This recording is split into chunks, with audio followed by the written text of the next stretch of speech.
voice to the court of holiness, I summon thee. Abide therein, that thou mayest live in peace forever.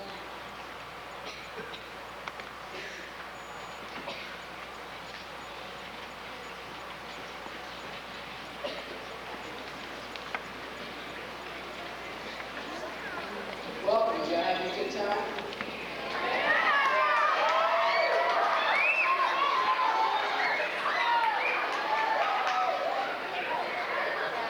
Okay, I welcome you all on behalf.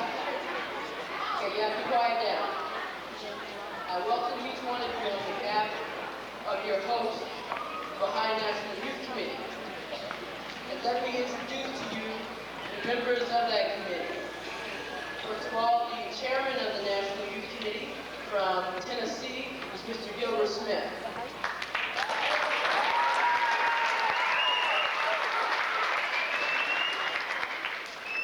The secretary and chief executive officer of the National Youth Committee is Gail Essenhauser from Kansas City.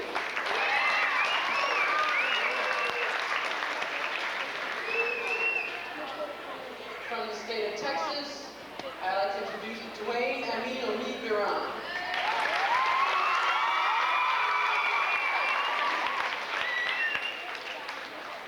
From South Carolina, Mr. Philip White.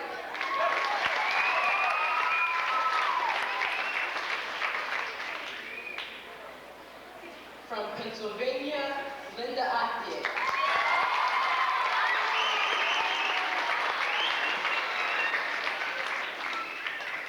Last but certainly not least, from California, Sean Lurie.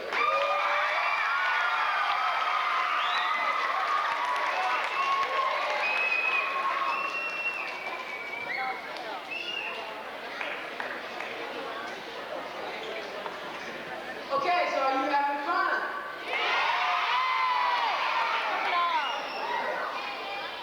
Well, it's my great pleasure to introduce to you a very important individual who has, for many years, inspired the hearts of young people all across this nation. And without further ado, I'd like to introduce Councilor Bob Harris.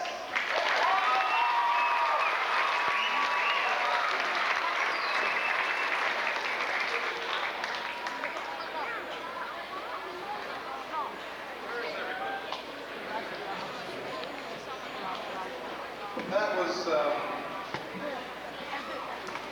wow. That was the second best introduction I've ever had. The best introduction I ever had was when the guy who was supposed to introduce me didn't show up and I had to introduce myself. There are many things I could tell you, but you cannot bear them now. How many of you are here? Please raise your hand.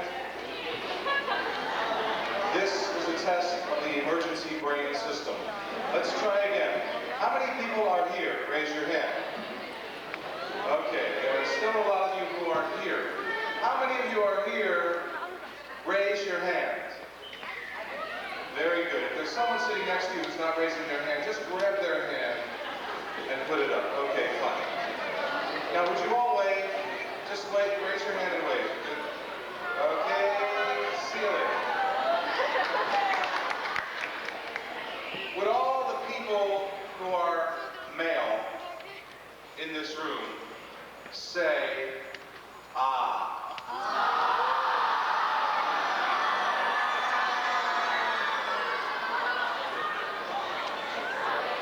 Would all the people who are female in this room say, shoo? Shoo! Let's see you do it louder. Guys?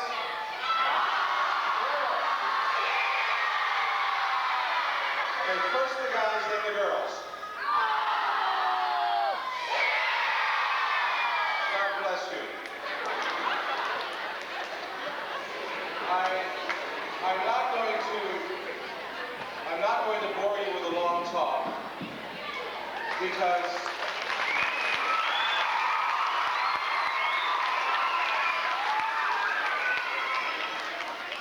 I can bore you with a short talk. Why should I waste your time?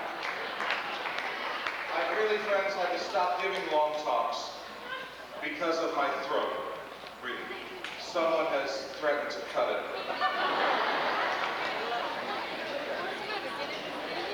How many people in this room are 15?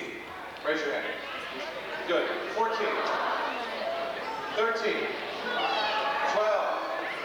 11. 10. 9. 8. 7. 6. 5. 4. 3. 2. Let's go. The question that I have for you is that, you know, after lunch you're supposed to become sleepy. After lunch you're supposed to become ready for a nap. And I want to know what kind of drugs you're taking that is making you so filled with energy. I'll never understand it. If you don't be quiet, you will miss some really good jokes. If you are not quiet, you will miss something that is very important for you to hear. And if you are not quiet, I will point at you. And through the power of dynamic group action, you will be quiet. When I pick my first example, I hope that it will be my last example. Okay? I'm about to pick out on someone who is not being quiet. Okay?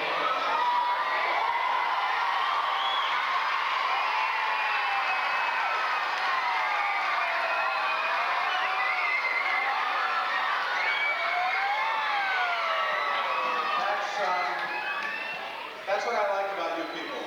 Nothing. Okay. Yesterday I was in line like everyone else was in line trying to get some food in one of these restaurants. And there was a kid in front of me, maybe 10 years old, and I was just talking to this kid. He's kind of a normal kid, purple hair, 2 earrings in his nose. It was just kind of everyday normal guy. And I said, when you're at home, do you ever say prayers before you have meals? And he said, no, we don't say prayers before meals. My mom's a good cook. And the guy standing next to him said, no, I only pray at night because the rates are cheaper when you're trying to communicate with God.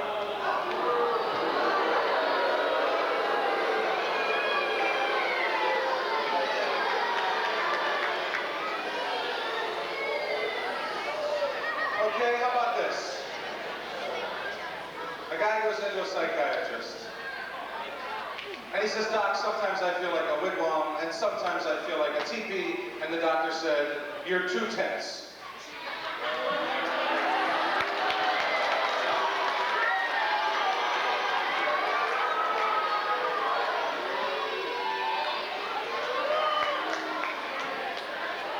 Okay.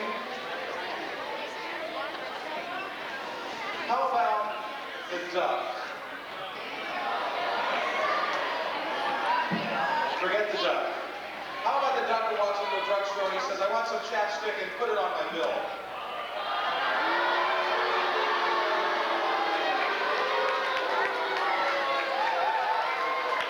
How about,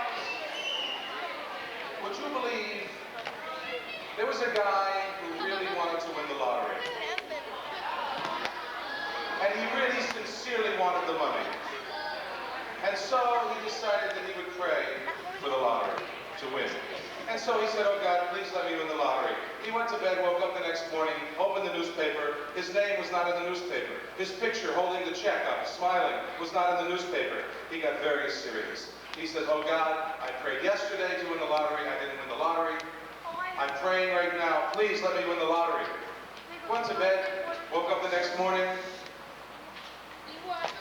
No, his picture wasn't in the paper again. It was terrible. Got down on his hands and knees, tears in his eyes.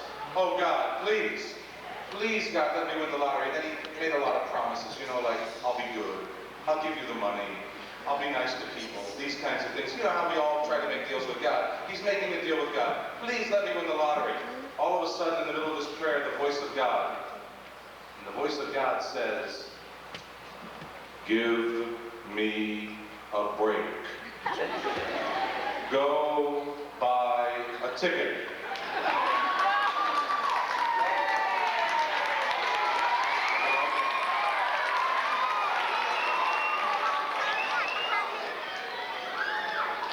How about an ad I saw in the paper the other day? Wanted, man to work in dynamite factory. Must be willing to travel.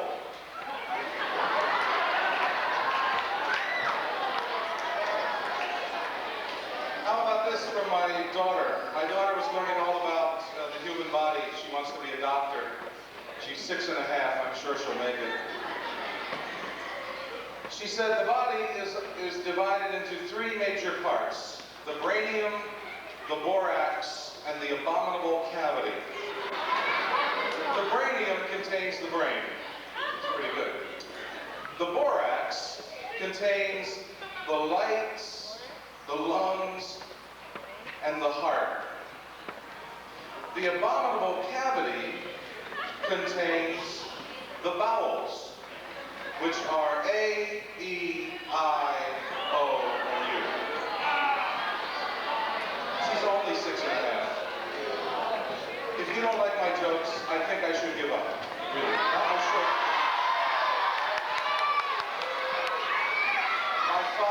My father always told me, if at first you don't succeed, so much for skydiving.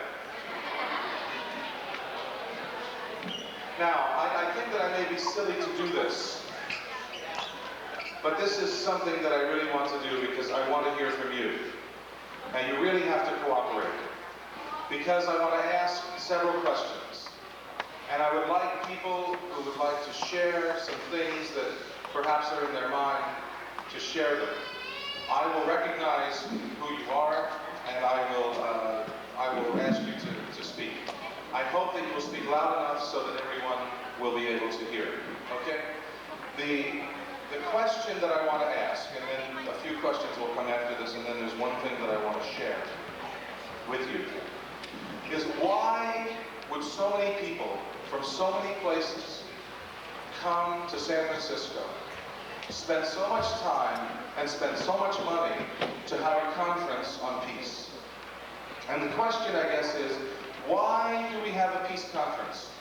Why is it, do you think, that the National Assembly of this country would devote so much of its energy to having a peace conference? Okay? I'll call on someone, and please be very quiet so that we can hear what they're saying. Let me see your hands if you'd like to comment on this.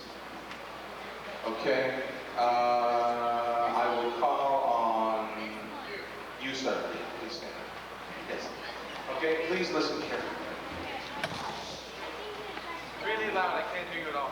I think that donating money to peace is really important to the world. Because peace is very important to the world. What she said was, be quiet and I'll tell you. Okay? I feel like a junior high school teacher, I'm about to throw some people out. And believe me, when I throw you, you are thrown. It's a sure way to get blue crossed. Now, what was said was that people are spending their money and spending their time because peace is very important. Okay? Why is peace so important? Why do you think that peace is important? Yes, please stand up and speak real loud. You need to have peace around the world? Okay, I'm for that. Okay, why else is peace important? Yes, please stand up and just talk loud. Okay, without peace we'll have violence, and when there's violence people get hurt, right? Especially if you're on the other end of the violence. That's right. Okay, why else? Why else is it important? We need to have some really strong ideas, okay? Who has their hand up? Hello? Yes, please, really loud. Stand up. Please, louder, really.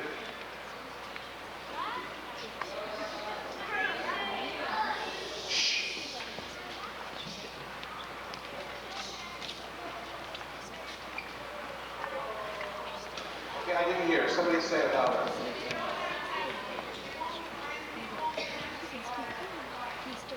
If we don't have peace, we won't have be friends with each other and we'll fight. How important are friends? They're pretty important. Do you know what the word friend means? Do you know what the word friend means? The word friend, and this might be amazing to you, because when the Universal House of Justice writes to us, they say, dear friends, dear Baha'i friends. Do you know what friends mean? The word means beloved one. It means someone who is beloved. Someone who loves you. And friends are very important. Okay, we need friends. That's another good reason to have peace. Okay, has anybody ever heard of total annihilation of the human race? You ever heard of that?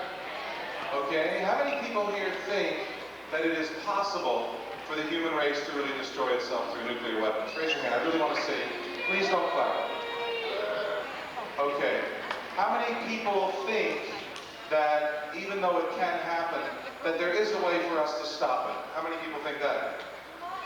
Look around. Okay. What I want to know is, what do we do to stop it? Who has an idea about the kinds of things we do to stop it? Yes, stand up, please. Shh.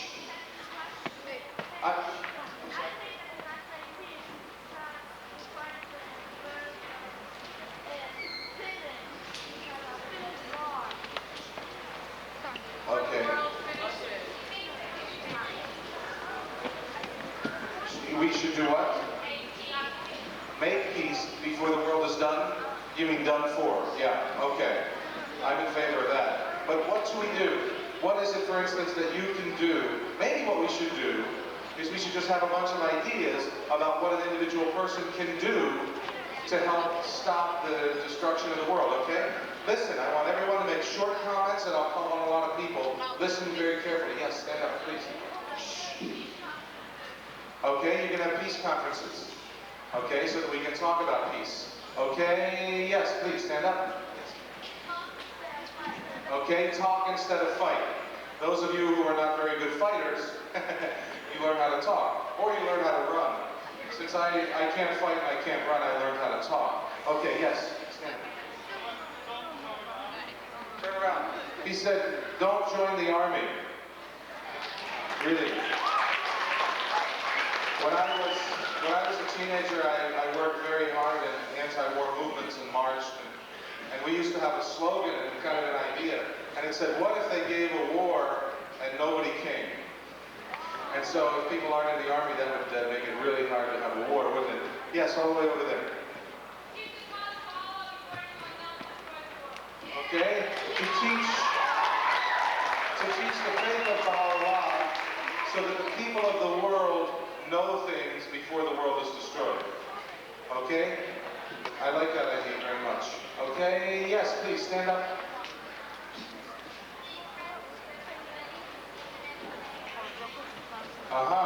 The guy with the UCLA t-shirt says, be friends to everybody, even if they aren't nice to you.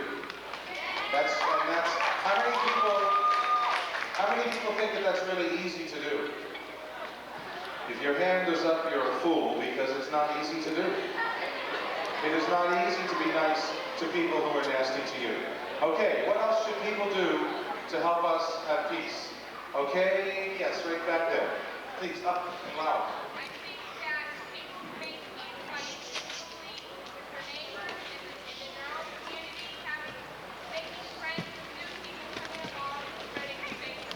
Okay, to do peaceful activities in your own community, to make friends. Okay, I think, for instance, a really wonderful way to have peace is to eat meals together. Now, I believe deeply in peace, as you can see. I eat many meals with people, and I haven't done it for myself. I've only done it for the cause of peace. But I think when people eat together and have hospitality together, they can't help but learn to love one another, right? Okay? What else can we do as individuals to help bring peace in the world? Okay? Yes, please stand up. Aha! We need to have peace within ourselves. How many people think that's important?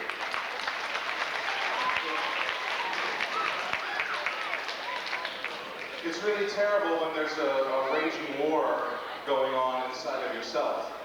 Those of you who are perhaps between 11 and 15, there is extraordinary confusion going on in your own lives. Be quiet. Because what I'm going to... Okay, go away. Because I know that this is a very difficult time. It's a time, for instance, when you might look into the mirror and you might not know who the person is who's looking back. You might wonder, who am I? What am I supposed to be doing? And this can create a lot of turmoil inside of you. And it can hurt to really try to figure out who you are. And so if we can establish peace within ourselves, this is going to give us a great head start to helping to establish peace in the world. What kinds of things can we do to help establish peace within our own selves? What kinds of things can we do to help us figure out who we are and make peace with the person who we are? Okay, who has an idea? Yes, sir, right over here. Stand up.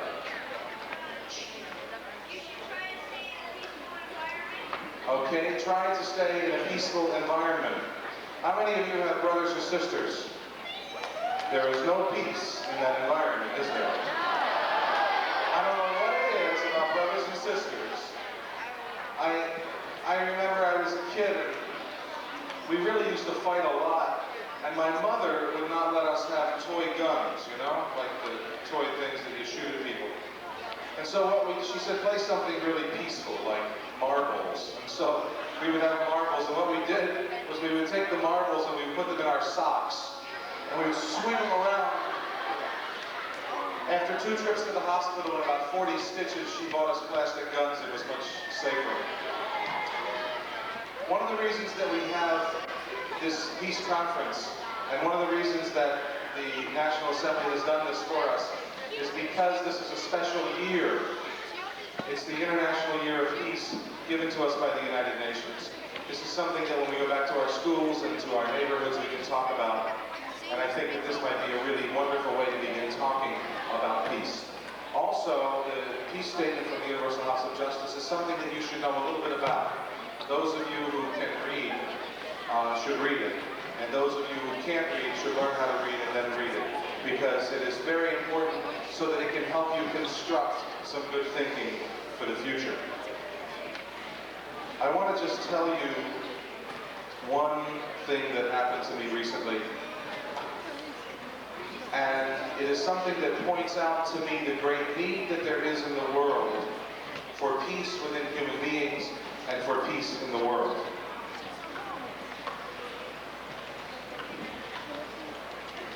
In December, I had to travel to the Holy Land to go to a conference in Haifa. And I was traveling with Wilma Brady. I don't know if you know Dr. Wilma Brady, who was a counselor in the Americas. And she and I were traveling together. And she was taking a coffee pot to the Holy Land for the house of Abdul Baha. Their coffee pot had blown up or broken or something. And so she had to take a coffee pot to the World Center. And we got to Rome Airport and we had to change planes.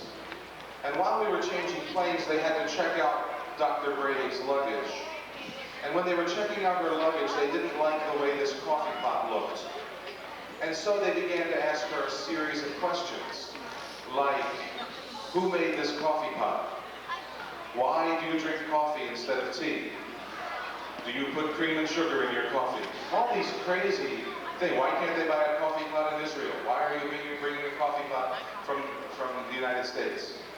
And they didn't like this coffee pot so much that they took Wilma downstairs into the luggage place, had her open it up, check out the coffee pot. I don't know, make coffee for the guys. I don't know what they did. But I was left upstairs at the ticket counter.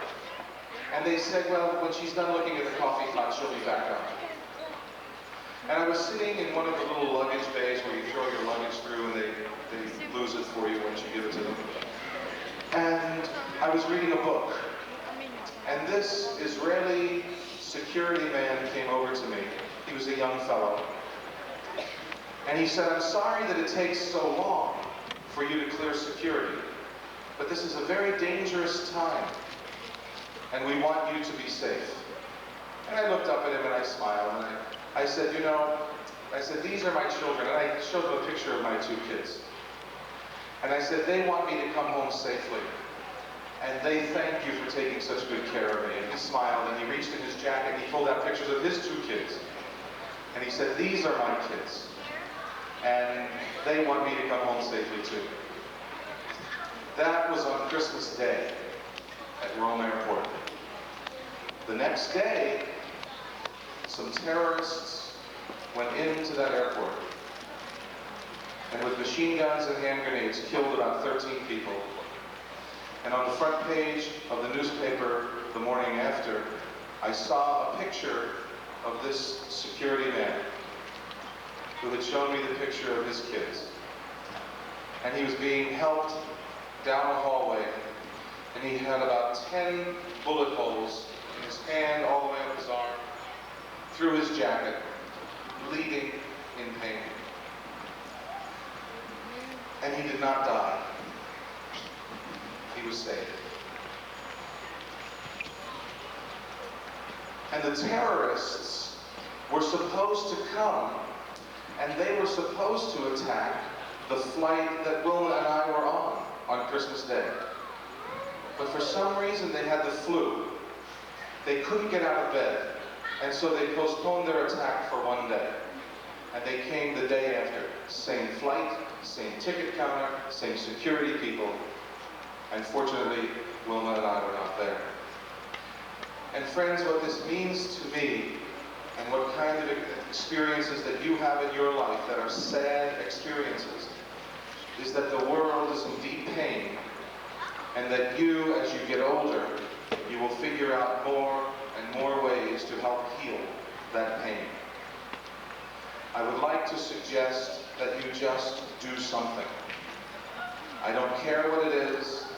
I don't care what your individual personality will help you to do. But really think about the world that you're going to live in.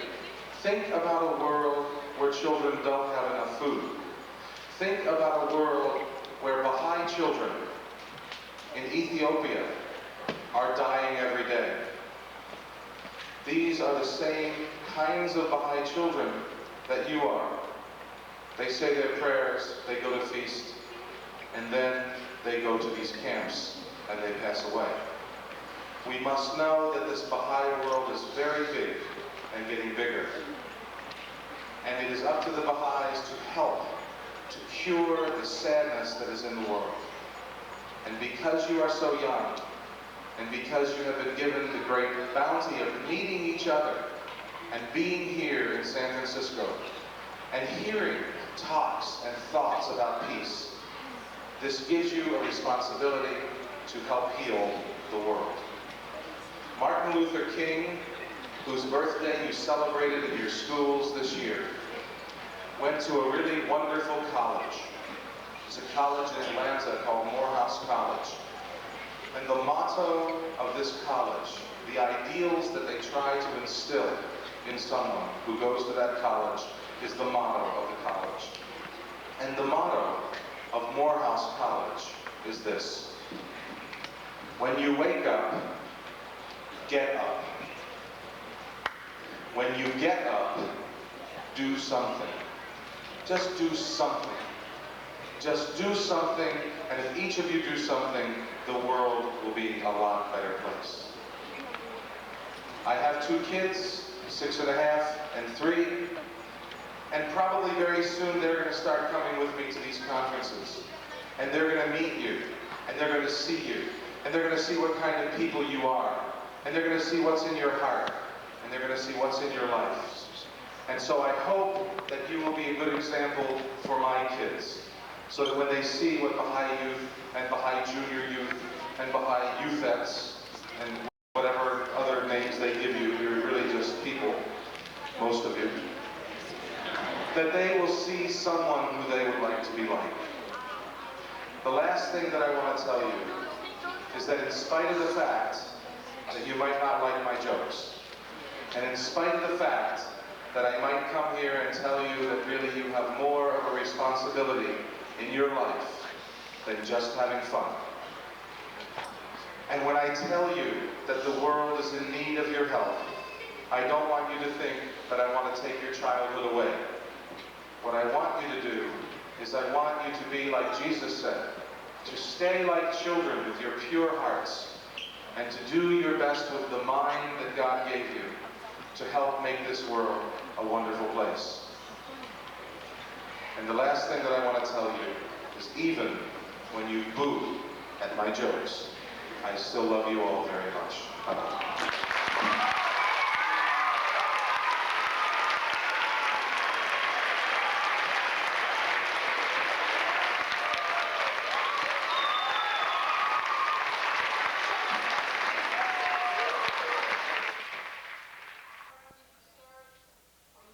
Directors of the Special Olympics here in California.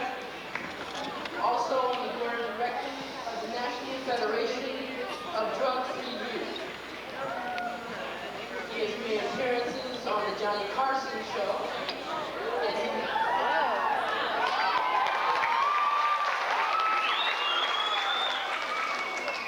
Hey, we only do the best for you.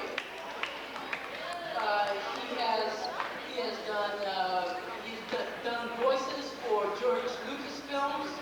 Did you remember the Ewoks from Star Wars? Okay, that's our guest.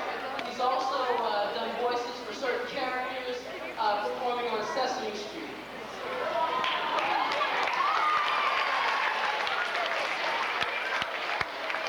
Let me introduce to you Michael Pritchard.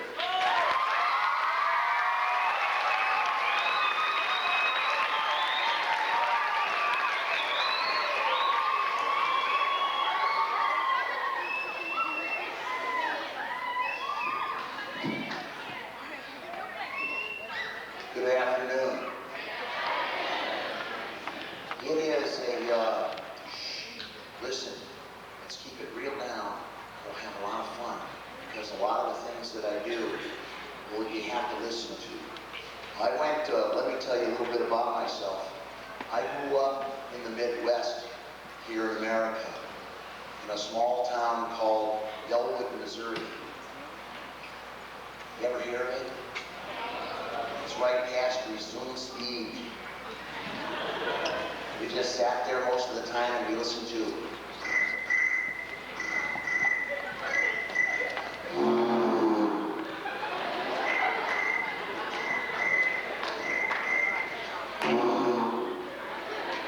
so there was nothing for me to do. So I moved to San Francisco. They say that every pathological, wacko, and psychopathic fruitcake that crawls out of the sociological woodwork of American society gravitates to San Francisco.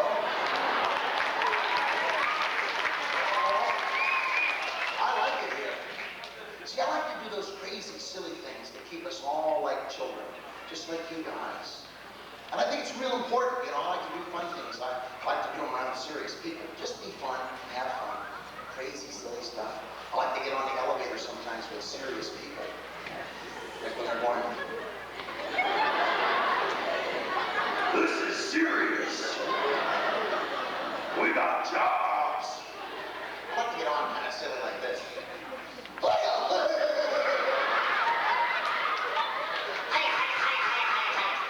And then I press 12, 11, and 10.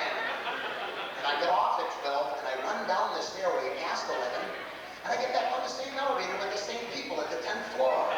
I go, anybody talking about me while I was gone? It's fun to be silly. And it's fun to have fun. Oh, I like to do those silly things. I like to get pulled over by the police sometimes, you know? It's always fun. Step out of the car, please. I always get out of the car and go, oh!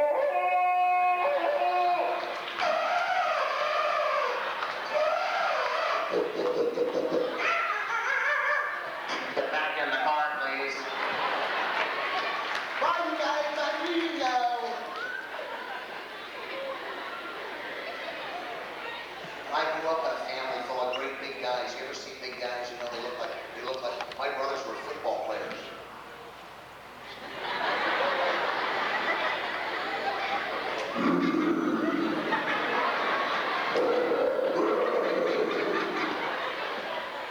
Great big football players. They look like a cast party for this movie, Quest for Fire. They look like 8 men.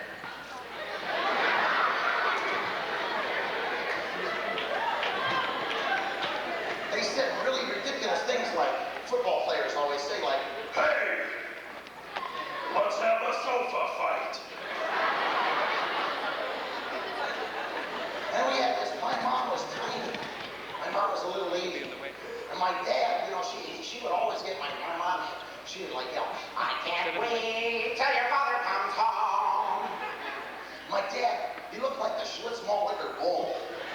He had one of those $4 haircuts, $1 for each corner. You could always hear him coming home, you know.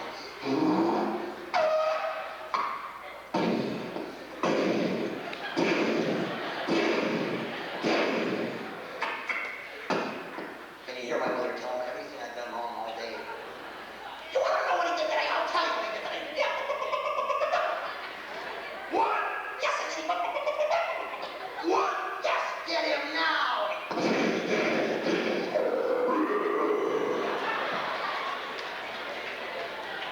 Are you mad at about something, Dad? You know, it's like fun though growing up, you know, because my mom would always yell at me for being silly. And I love to be silly. You know, around our house with all those big boys, my brothers, we'd have dinner. My mom wore a thimble during dinner. And around our house, it was real important to guard your plate while you ate. And if you reach it the wrong time, my mom would take that thimble and go, oh, no, Mom, that hurt me. I have a Baha'i now.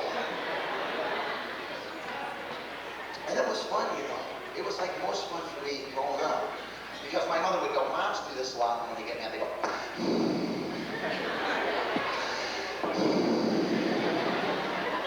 you go, what's wrong? Nothing. Do you realize when we go up there and run around, I don't know what's wrong with you. Why don't you grow up? You can't be the Peter Pan of the neighborhood all your life. You've got to grow up and act your age. You've got a college degree now. You can do something with yourself. Why don't you grow up?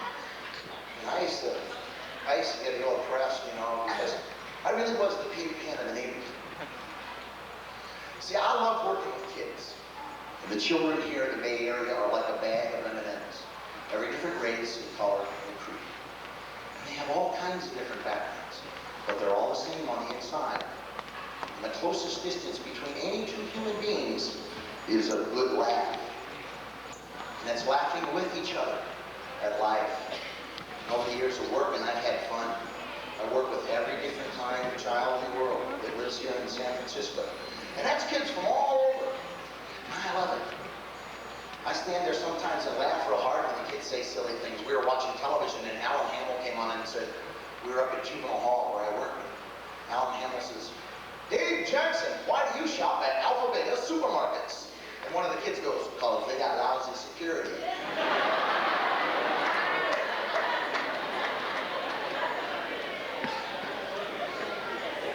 And over the years of working with all the different kinds of kids, I learned one thing.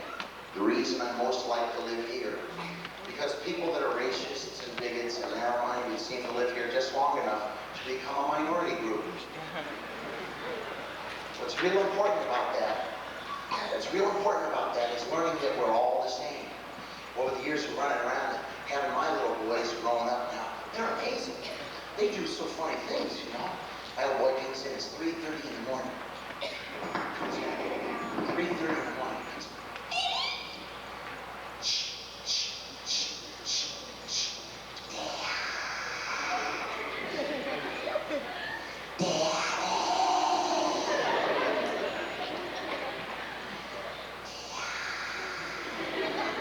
And they always do this. What?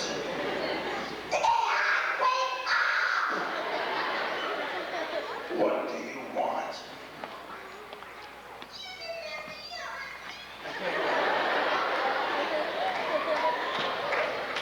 I'm sorry. I didn't mean to yell at you. What do you want? Well, yeah. I don't get any mail. Everything marked occupant is yours starting tomorrow morning. Go back to bed. And it's funny how we do things from all over. Everybody does the same stuff. I love to listen to him.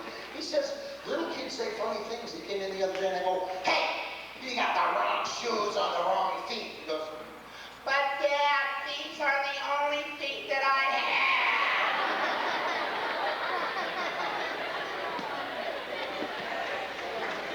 And it's funny, you know. I see him sometimes. And he gets mad at me when I do silly things. I was sitting there the other day and I reached over and I grabbed one of his pieces of chicken McNugget and I ate it. And he goes, I You've got 6 chicken McNuggets and I took 1. That means you have 5 left. Is that the problem? He goes, no. You have to learn to take a bite. Don't put the whole thing in your mouth all at once. Eat the way Mom and I do. He's amazing. I think it's funny though because I was over at my brother's house and he's got a little 3-year-old Sean. My brother goes, hey, my boss is coming over for dinner tonight. He's kind of heavy set. I don't want Sean missing anything like Hey Fatso. What do you think I should do? I said, well, at 3 they're brighter than that. Don't say anything. But this guy came over and to say he was heavy set is an understatement. He comes in, he's got a bumper sticker on his truck that says, Mom, if you love groceries, you know. He comes in. He goes, I went over to the lake hole last week and a whale jumped up on the platform and I said, does this come with a salad bar? He's here. And he goes, and my little Sean, my nephew goes, Dad, I don't want to sit next to Mrs. Wilson anymore. Why not? Well, you remember when that waffle fell down behind the refrigerator? Do I remember when the waffle fell down behind the refrigerator? What about it? You remember how bad it smelled? No! See, they do things that embarrass you. You go, no. You teach not to. That's the thing to do that brings us all together. It's like amazing when you watch. You ever have your little brother or nephew or sister or friend sitting there and they go, somebody gives them $1, you go, what do you say? Give me another one. I had a little girl on the street the other day go, how old are you still? I'm 3. I go, when are you going to be 4? On my birthday, stupid.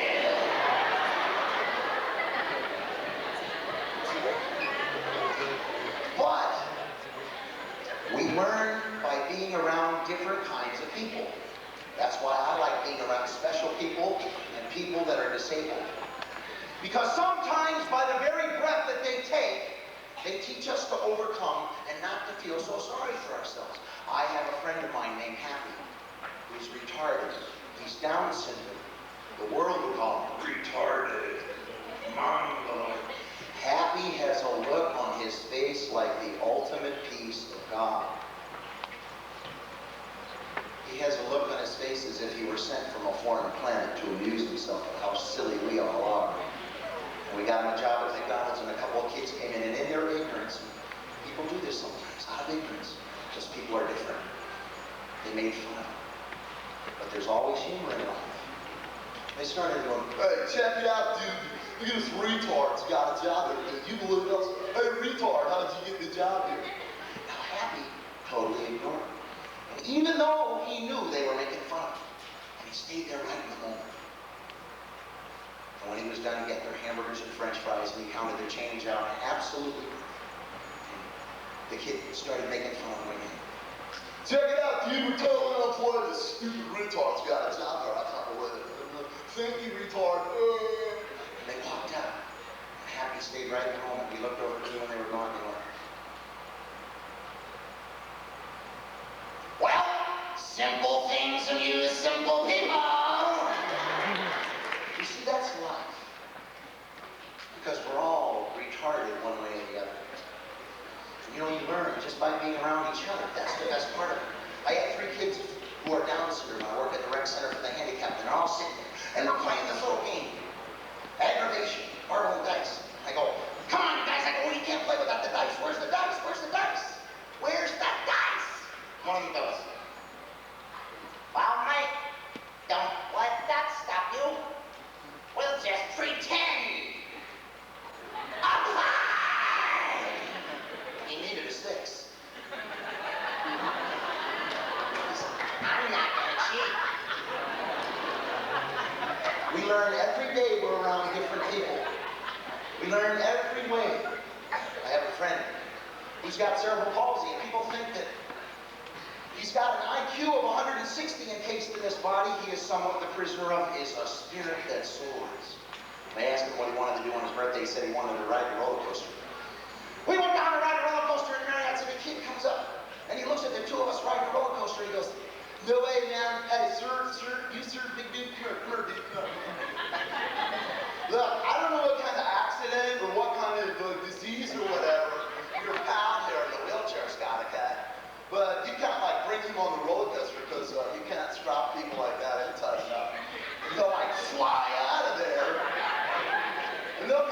punch you up in my face, okay?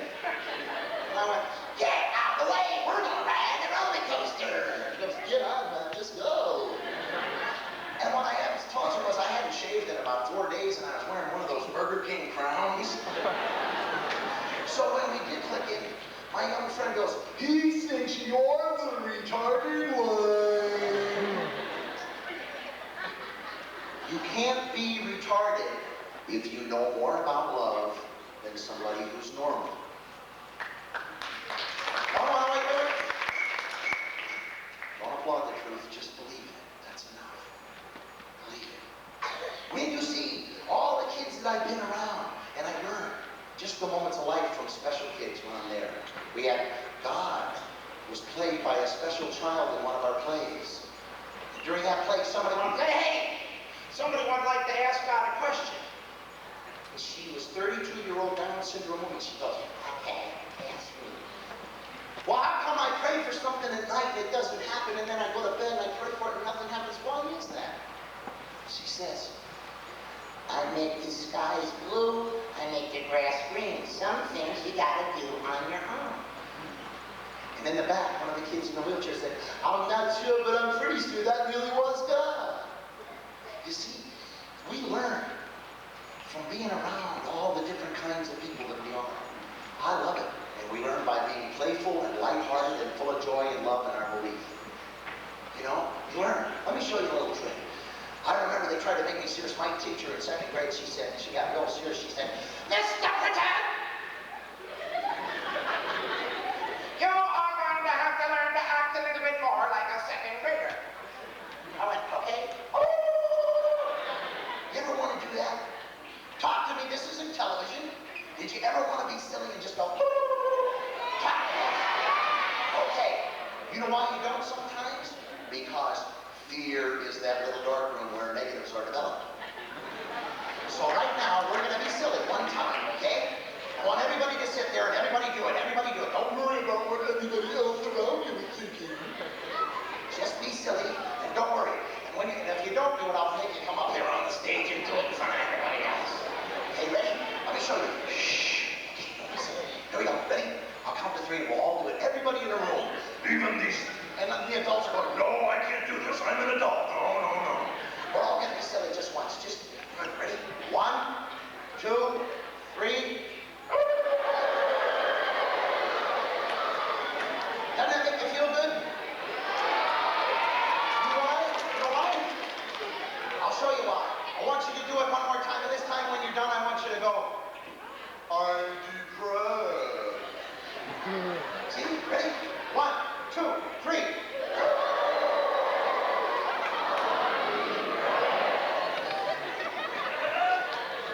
Learn how to play. Learn how to be silly and have fun. You're being young. Shh. I was out. You're playing with the kids. It was great. I was out there. Here, I'll do an airplane. That'll calm down.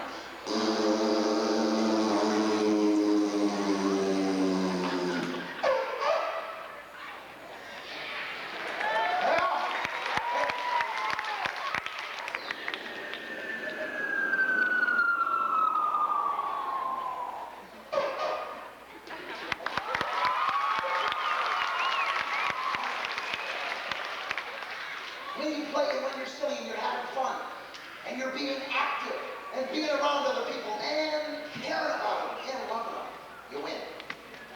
You learn. I was playing volleyball with the kids at Special Olympics and one of the kids is standing there. He's supposed to be retarded, but he's 9 years old.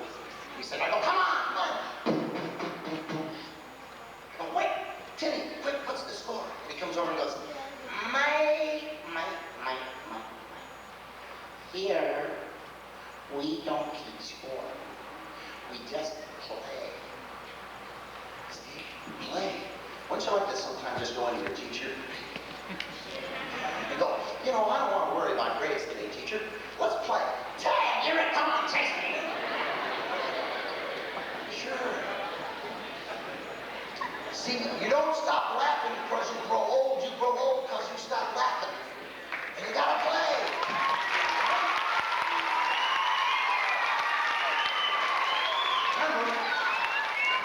Remember, No, it's real important. Because I do this all the time. You ever be around? Where does this come from? All over the world, kids do this. Where does that come from? Kids all over the world do that. In Germany, they go, yeah, yeah, yeah, yeah, yeah. In Sweden, they go, yeah, yeah, yeah, yeah. And in England, they go, yeah, yeah, yeah, yeah, yeah. Yeah, yeah, yeah, yeah, yeah. The little kids in my neighborhood, all the little Latin kids in my neighborhood go,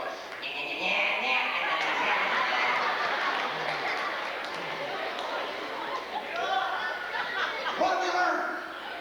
What did we learn? Yeah. You know, because what's the truth?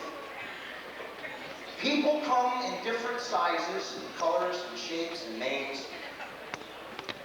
Although we're different on the outside, inside, we're all the same. Right? Sing that. Are you ready? Think about it and then sing it. People come in different sizes, colors, shapes, and names. Though we're different on the outside, inside I think we're the same. Keep that in your mind the rest of the time. And keep in mind one thing that's really important. Love. That peace that grows beyond all understanding. And how do we get here? Hold hands. Everybody hold hands. Come on. Do it. Don't worry. Go ahead. Ready? Shh. A few years ago. Go ahead. Shh. Special Olympics a few years ago, I learned the most valuable lesson of my life. There was a beautiful young girl getting ready to run out there. She had cookie stuff all over her face and Kool-Aid tracks. Have you ever seen somebody run and laugh at the same time? Huh? She was ready. And she took off running. Boom! The gun goes off. She goes, yeah!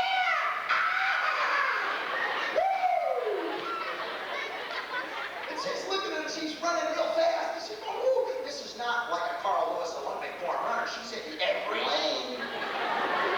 And she's going, woo! I'm gone. You never catch me. I'm history. Woo! And she runs and runs and she gets all the way down to the finish line. And right at the finish line, she stops. She turns and she puts her hand out for the next kid, who turned and put her hand out for the next. And then all 6 kids came across the finish line together. We live in a world that needs you. You are not the future. You are our future. We love you. We know that you'll begin to start a new world. We believe in you. You take us there. Know that that light, be like those little trick party candles, no matter how hard that cold wind of ignorance blows. Keep coming back on. God bless you.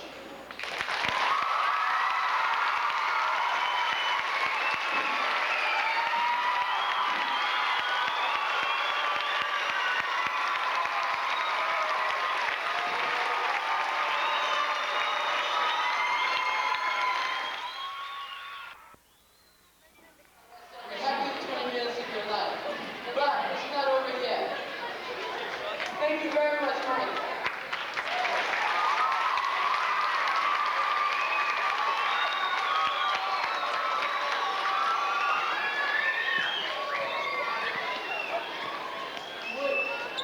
Okay, I need everybody in the back, please settle down. Would Nima Masuri please meet with Gail Wilson at the back of the room?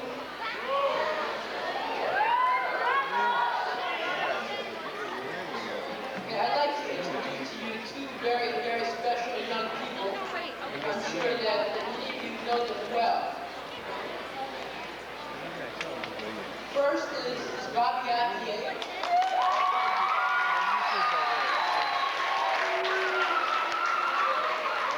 Bobby is a young scholar of the faith. He's a 10th grader. And Bobby comes into this scene where he's intimately involved in the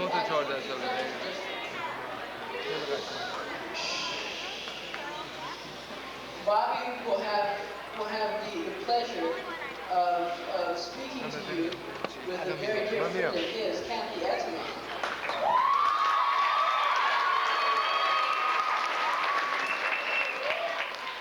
Kathy is a 16-year-old 11th grader. She's also from Pennsylvania. She serves on the district youth committee there. And she's also studying to be a very bright and promising young scholar of the faith. Kathy and Bobby will be speaking to you today about social reform and the role that each one of you has to play in social reform. Kathy and Bobby.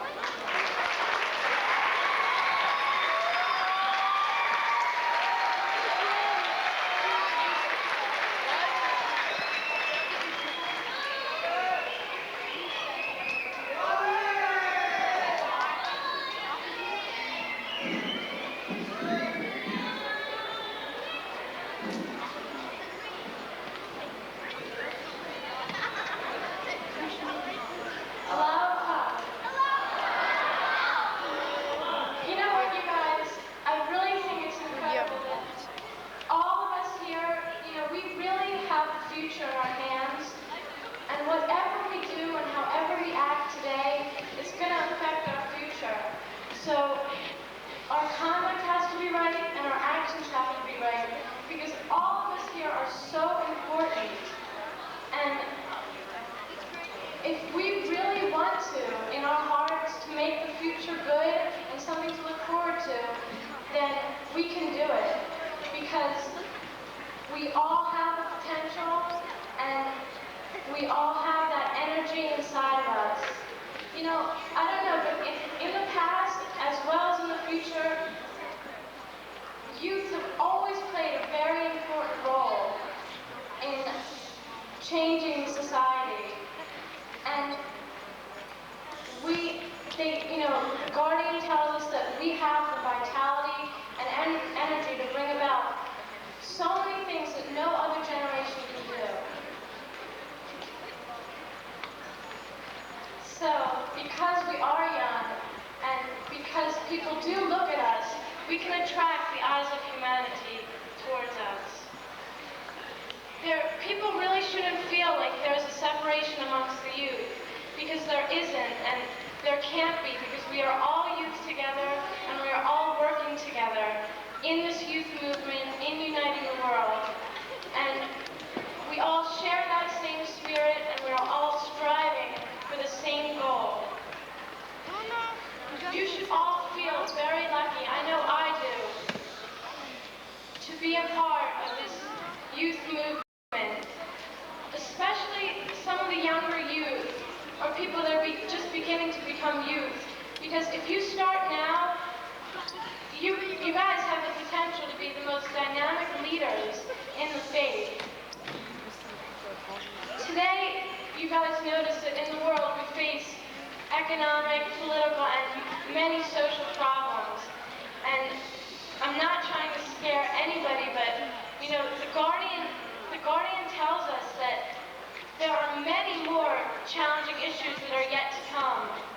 And we have to really be ready to answer questions that people are going to come up with, and people are going to attack us. And as youth, we need to deepen, and we really need to be ready to answer these questions.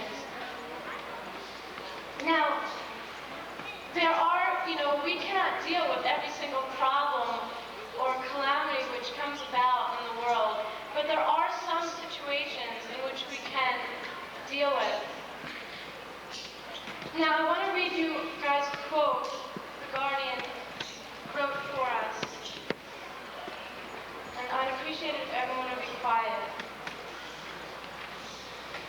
The present condition of the world, its economic instability, social dissensions, political dissatisfaction, and international distrust should awaken the youth from their slumber and make them inquire what the future is going to bring. It is surely they who will suffer most if some calamity sweeps over the world. They should therefore open their eyes to the existing conditions, study the evil forces that are at work, and can, with a concerted effort, arise and bring about the necessary reforms. Reforms that shall contain within their scope the spiritual as well as the social and political phase of human life.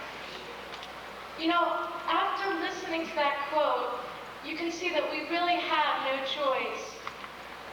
We must arise and we must get up and bring about reform.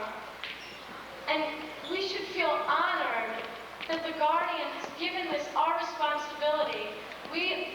The future depends on us. So we should try and concentrate on making our future brighter by our actions and conduct, and try and avoid ruining it with, bad conduct. As I mentioned before, it's virtually impossible because we are youth to deal with, some of the problems that are existing in the world today. But we can start with the social problems that lie within our families and with our friends and in our schools. So what Bobby and I thought we would do today for about 15 minutes, we'd give you guys situations that, a lot of you tend to deal with every day. And there are three main headings. They're peace, love, and unity, peer pressure, and race unity. And we have two situations under each of these headings. And we'll be giving you the situations, and I really want you to think what you would do if you were in this situation. How would you react, and how would you go about thinking? Now, the solutions to these situations are strictly our opinions.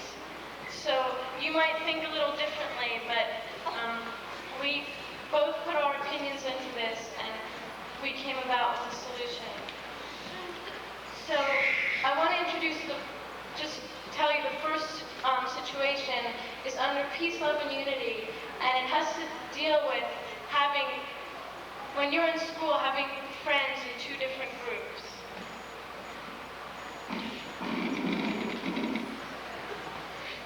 This situation is one that we all will encounter at one time or another during our lives. It's something that everyone has to deal with. And what it is where everyone in school belongs to one of two groups, but you're friends with everyone at school. These two groups might be different races, they might be different classes as in wealth, or they might even be the popular and the unpopular people at school. The question is, what can you as an individual do to get the two groups to work more together and to be more united? Here, you're trying to promote unity on like a small scale, on a heart-to-heart level. Your desire is to unite people and thereby make them feel that they're not part of one group, but they're all part of one human family. To create this unity, you have to bring people together. And I see really two ways of doing this. First, you can physically bring them together, and second, you can spiritually bring them together. Physically, you bring them together by planning activities that integrate the two groups, such as inviting members of both groups to your house, or going out to lunch with members of both groups, and so on. And spiritually, you bring them together by allowing them to discover the good qualities of the other group. And what this does, it allows them to realize that the simple root of their problem is a lack of understanding. Now, you should really try and make it clear that you are not more a part of one group than you are the other, and associate with both of these groups in a very friendly spirit. That way they'll see that in you, and hopefully they'll act that way as well. Now, you must realize that these solutions are very gradual, and they must be carried out with utmost patience and love and gentleness. Another problem which exists in the world in general, but especially amongst the youth, is that of a lack of friendliness, love, and caring. Now, in general, people who see one another in school or work or wherever you see a lot of people, they're not very friendly towards one another for various reasons.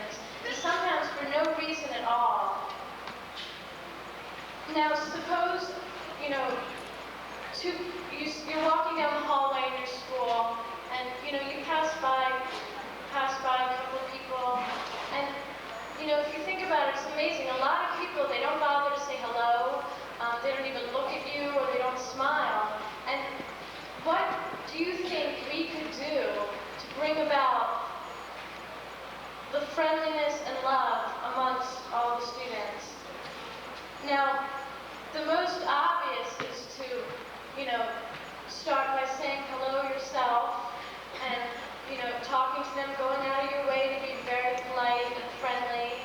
Show them that you are a friendly person and they'll respect that in you. Introduce them to your friends, ask them how they are. Go out of your way to the people that you think are lonely and don't have a lot of friends, or people who you don't know very well, you never made an effort to become friends with them.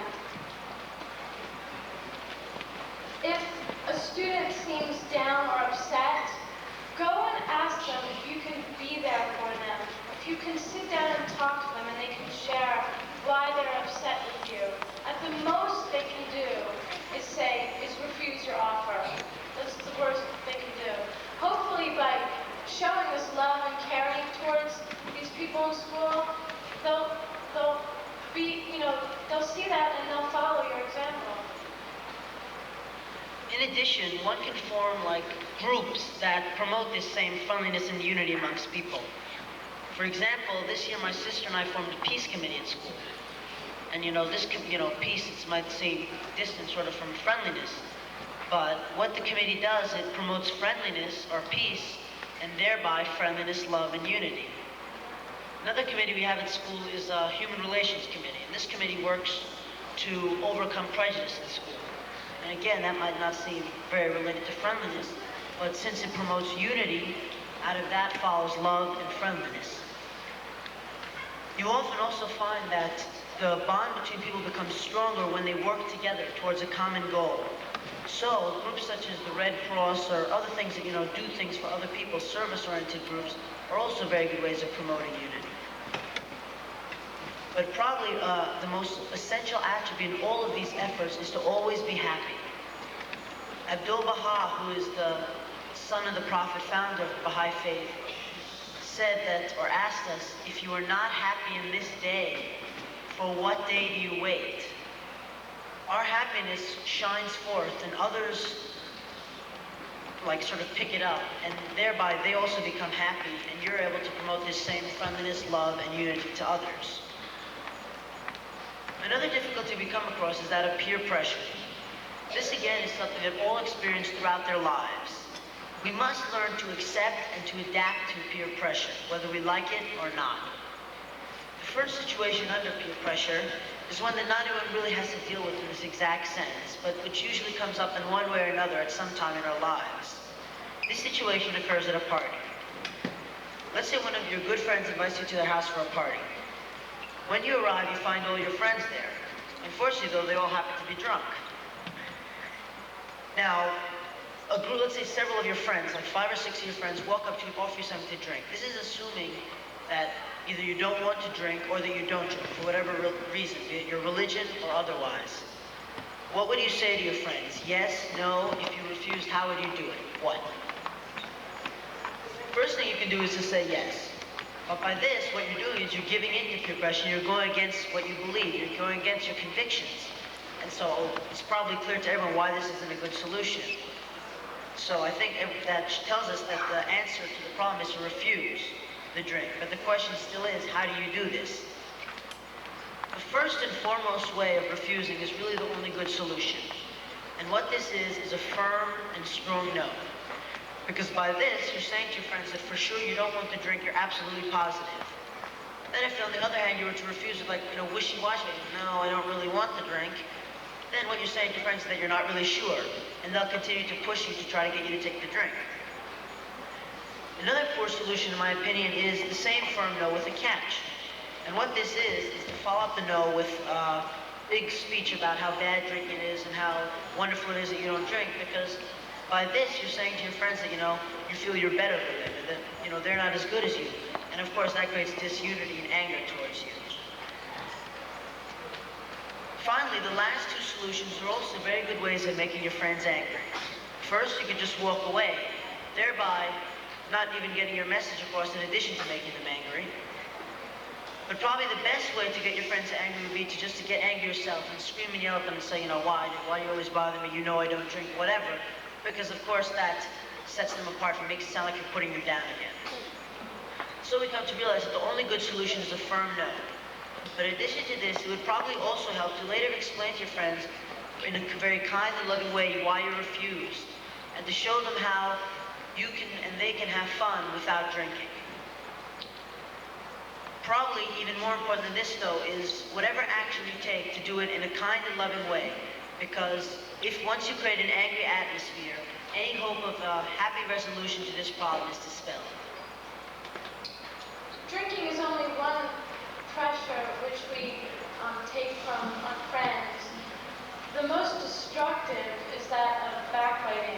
Now, backbiting has been said to be the most great sin.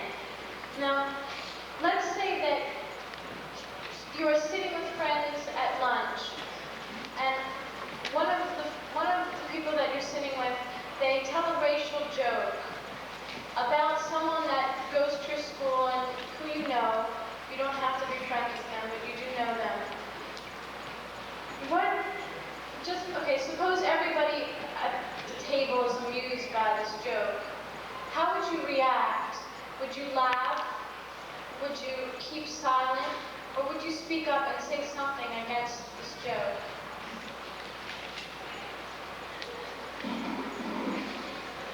Again, in this case, there are many ways you could deal with this situation. So, what I'll do is I'll give some of the poor solutions, and then Kathy will give some of the good ones. So first, the bad ones. Obviously, the worst solution would be just to go along with the joke. Just laugh and not say anything. I'm sure that it's clear to everyone why this is inappropriate. Other solutions are first that you could just walk away. This doesn't have any positive effect. It just says that you either didn't like the joke or you didn't find it very funny. Second, you could become very angry and offensive towards your friend. And friends, it probably only make the situation worse by creating disunity and maybe even turning your friends against you. The final bad solution, though, is probably the one that we most often do. And this is just to keep silent and not do anything. Because by this, you're saying that you agreed with the joke or you agreed with the comment.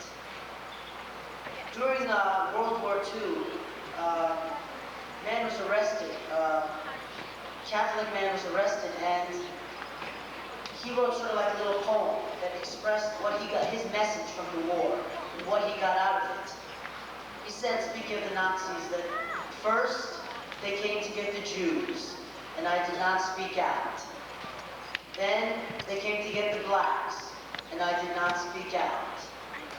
Then they came to get the religious men, and I did not speak out. Then they came to get me, and there was no one left to speak out.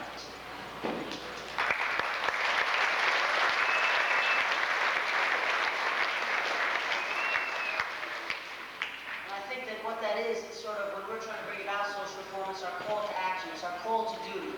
When we want to try to bring about change in the world, we can't keep silent. We always have to rise and put in extra effort to make changes.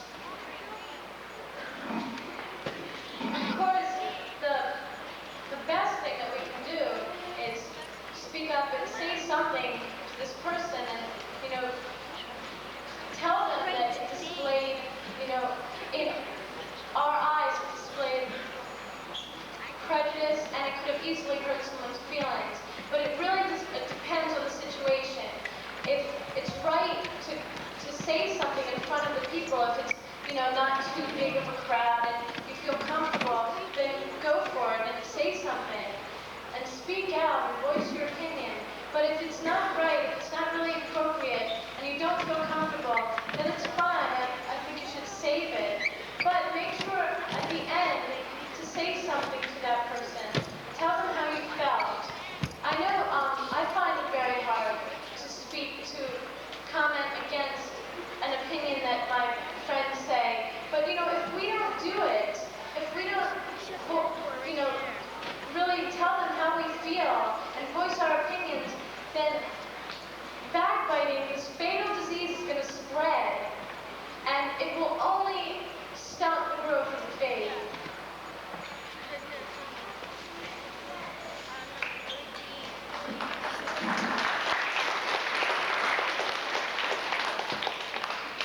Finally, the last area of social reform is that of a lack of race unity. This is an immense field of social reform in America because It's because of its intensity here, and that's why it's considered our most challenging issue. In the first situation, you have two good friends, one black and one white. Though you're close to both of them, the two of them refuse to even speak to each other except to argue and fight. One day, during a heated argument, words turn to blows and one friend is hurt. What would you do to try to decrease the hostility between the two and to replace strife with unity?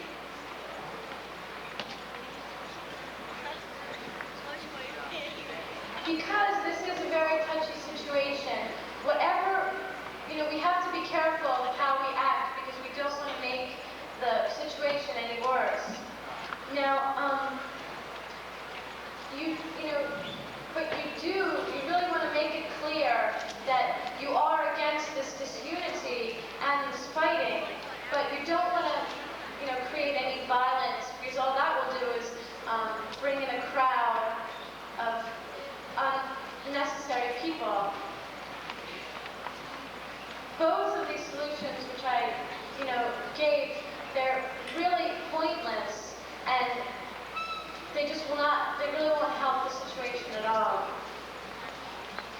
Probably one of the most important good things to do in this situation is to make sure to treat both friends with the same amount of love and kindness. It must be clear that you aren't closer to one than the other because this will only create disunity between the two. In addition to this, another thing to do is to create situations for understanding and the expression of good between the two. This will create bonds between the two that will overcome their hate. It will become clear to both how pointless this hate was. Finally, you yourself must make an increased effort to associate with people of the different races, so that through your example, your friends and others will see that just because people look different doesn't mean a thing. Deep down, we're all the same. Our last situation is one that has become a problem in many cities throughout the nation, and that's racial unity. Actually, disunity among the races. That's what the problem is. Now, in Philadelphia, I know there has been a lot of that lately, and they call Philadelphia the city of brotherly love, and it really hasn't been that for a while. Now, let's say that a black family moves into a neighborhood which is all white. Now, the newly moved family has a child, and that child will be attending the neighborhood school. All the kids from the neighborhood, they go to the same school. So this black child will really, probably feel very out of place in this school. Now, the people in the community haven't been acting in a friendly way towards this newly moved family at all. They've caused them great discomfort and much unhappiness. What do you think we could do to make this child feel comfortable at school and the family feel like they are a part of this community? Now, as youth, we can do a lot. We should feel like we can do a lot.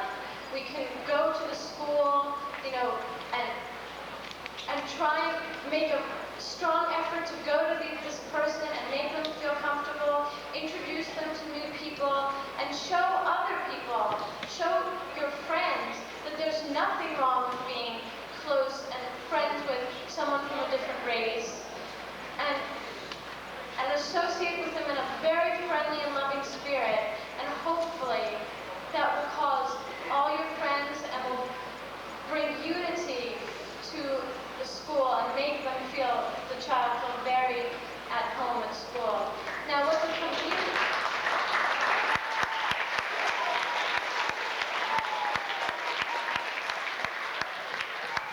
Now, what the community can do is, the parents, they can invite this family over, talk to them,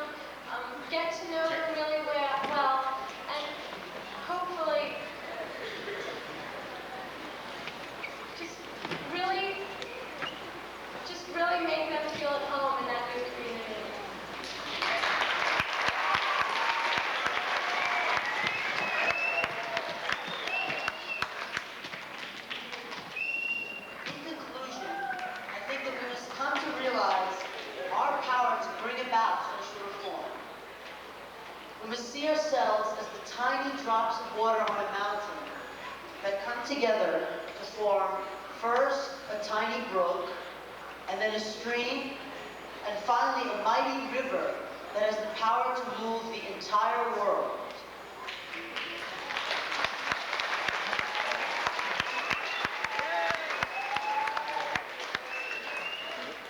With our energy and vitality, we as youth have the power to make productive changes in the world that will last for generations to come.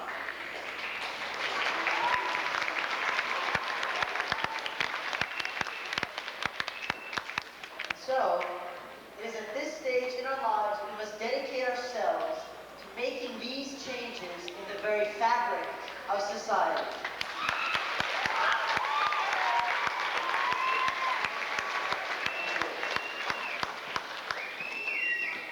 This must be done with the sacrificial spirit of the candle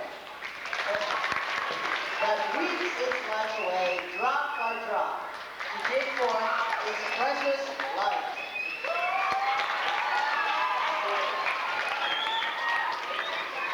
With all our efforts, we must never lose hope and must always persevere. Whatever we may encounter on the way to victory is a part of the plan of God for this day. And so, we must see that in all our efforts, God is behind us.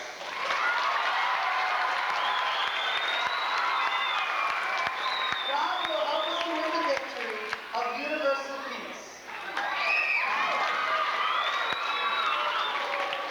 But right now, the hardest thing for us to do is to start. It seems so impossible to do this. But we must realize that it is always the first step on the long journey that's the hardest. With a little effort, though, we can accomplish so much.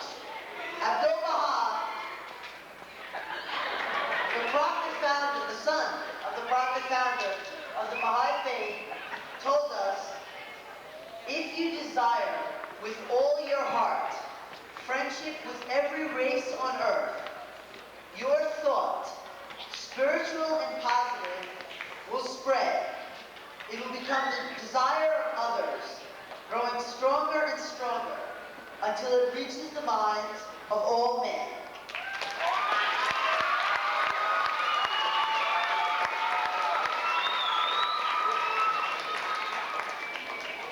I think their power can also grow by our numbers.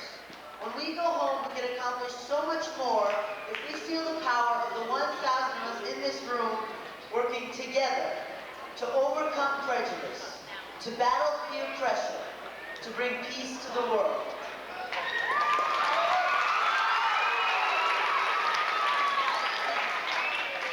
I'd like you all to stand up for a moment, since you have lots of energy to spare, and hold hands with the people next to you.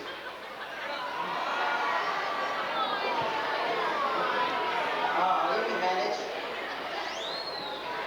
Now, excuse me. I'd like you all to think for just a moment, think, what can you do to bring about universal peace and to bring about social reform? In silence, if possible.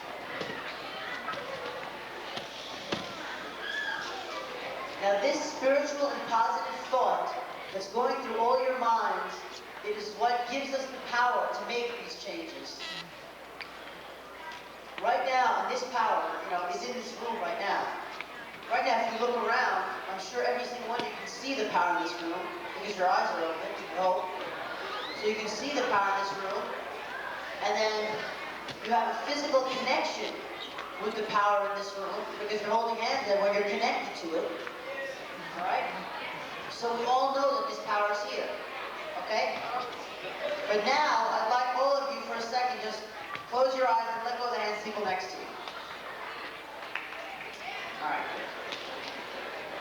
Now, right now, you don't see that power anymore if your eyes are closed. Are your eyes closed? And you don't have that physical connection with the power because you're not holding hands anymore. let go of your hands, right? Okay? Then you know but you can still feel the power in this room. You still know that it's here. And what that is, it's because of that spiritual thought. It creates that power in the room, and it's here now. And even if you can't see it or have the physical touch with it, you know it's here.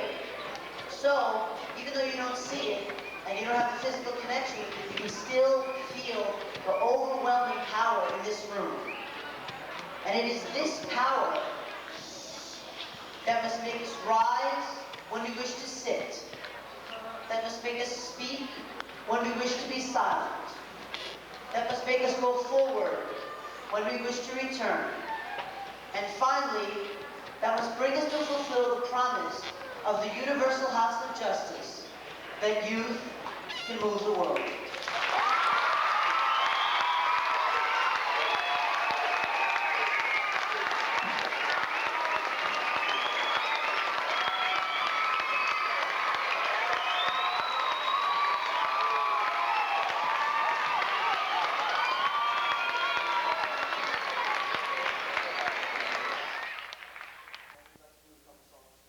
The first one is a song which is dedicated to Dr. Martin Luther King Jr. It's a song called Hold On to Your Dreams.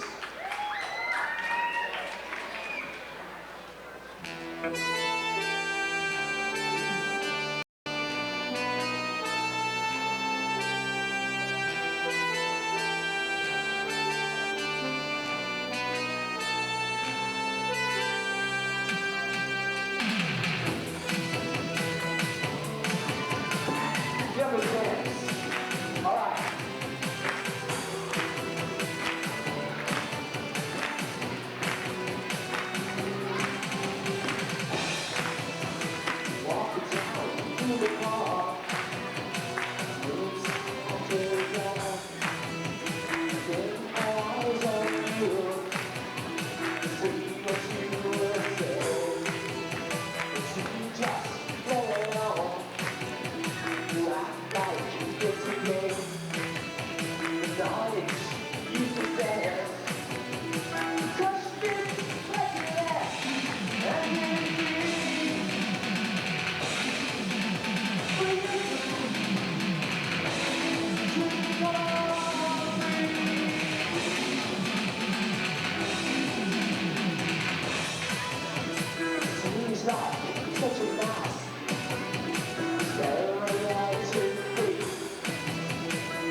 very much.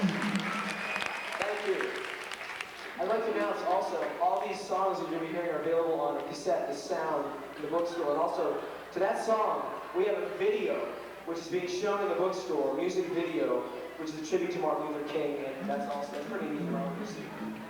Okay, this next song we're going to do is a song called It Can Be Done, and it's sort of like the moral behind everything we do. You know, anything can be done as Baha'is. So, I'd like to mention one thing. The lyrics on this song, Dwayne helped me write. So, let's give a big hand for Dwayne.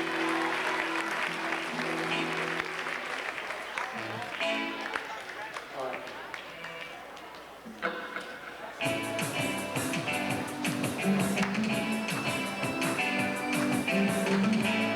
You have a chance. See ya. So let's pack our bags now and be on our way. The longer we wait, the harder it is to get. I see you slowly. I'm thinking what to say. Just let your heart go. Oh yeah, and they will do the rest. And you call my name to go by your chest. It's a drama to go fast. And then together, success may take some time.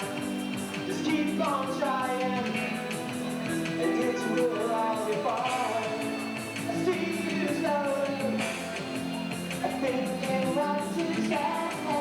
Just let your heart go, oh yeah, and they will do the rest. As you come my name, to go by your chest.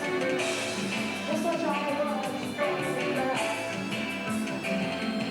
There are those who have illusion, and there are those who have illusion. And they do the hard to find way for the truth. So the truth is untrue. Yeah. It can't be done. It can't be done. It can't be.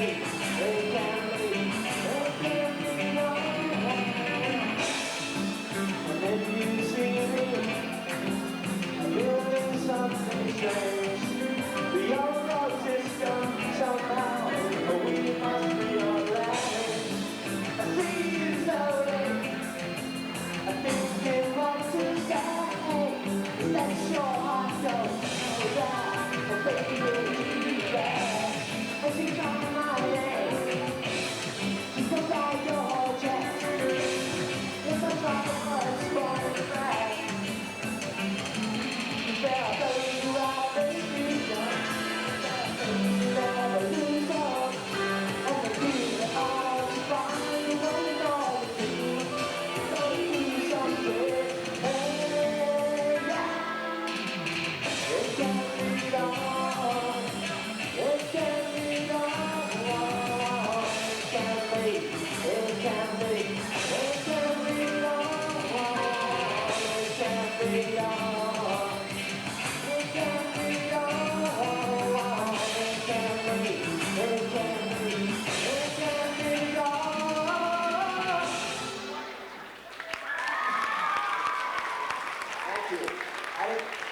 Well, our policy on our tour is that we don't see anyone dancing, we just assume that they really just can't dance. So, So, don't know how to dance? okay.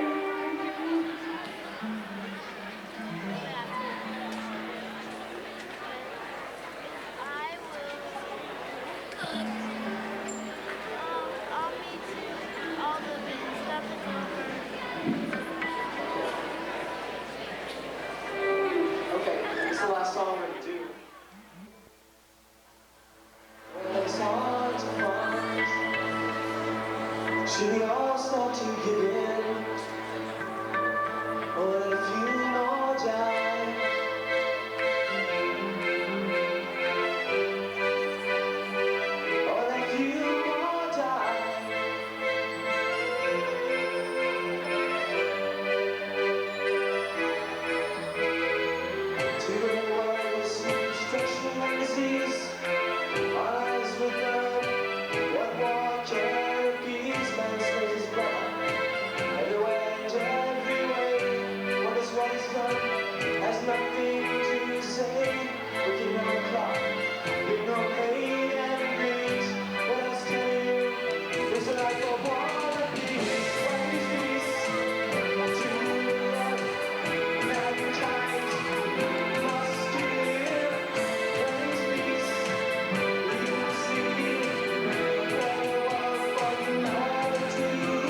without my son. Ideals of oneness must be taught and love unfelt. In a universal peace will save our world.